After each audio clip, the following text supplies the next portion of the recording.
มาแล้วค่ะของแซ่บมื้อนี้มากอถูกใจคักจ้ะกรอบแบบว่า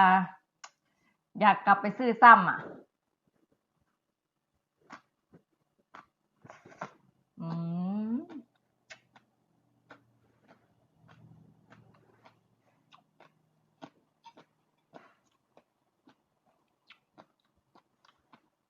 รสชาติแบบตำกว่าบ้านเขาไหมจ๊ะ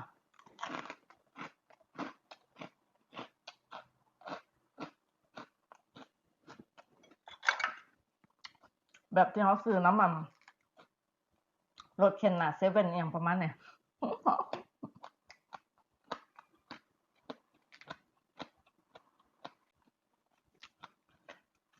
มาเคลียร์กระเด็น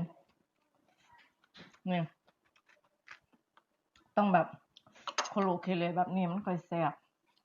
กินเล่นซื้อได้จ้ะนี่คืออาหารแรง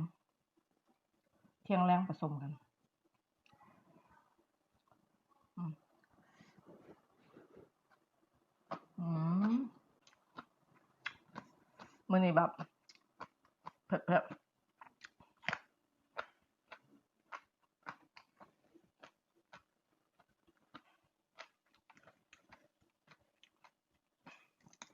ผักชีลาว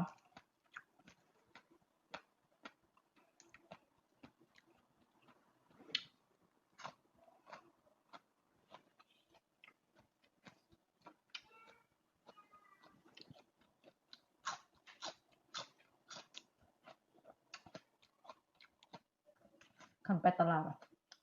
สิได้ผักแบบว่าบ้านเฮานะ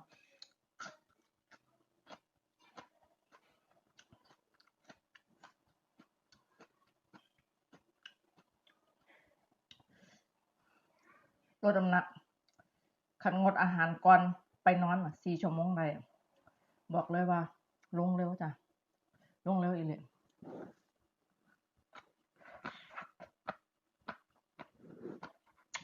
คุมอาหารบ่ได้กินกาแฟจ้ะ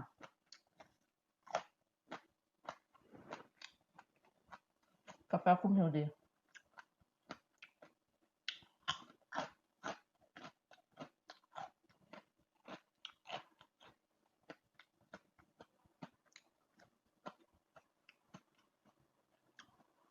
แล้งมาคันเจ้าหิวยำมะเขียน่ะหรือว่ายำแครอทเซเลอรี่กินแทนไปคันแบบว่าหิวคักๆนะมื้อแรก2 มื้อพอหลังจากนั้นเกิดความเคยชินมันสิบ่อยากอืม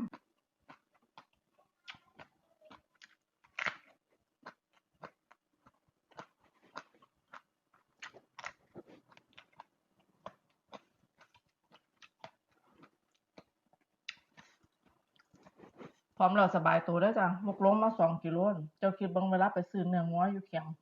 เป็นก้อนบักใหญ่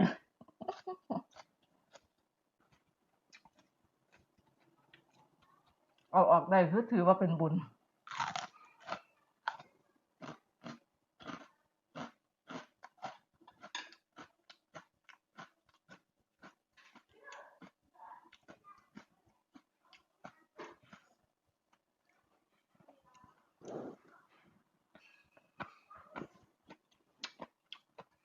อืมมีหอดเนี่ย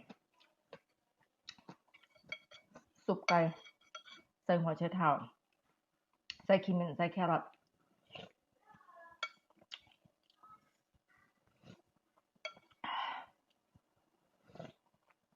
แก้เผ็ด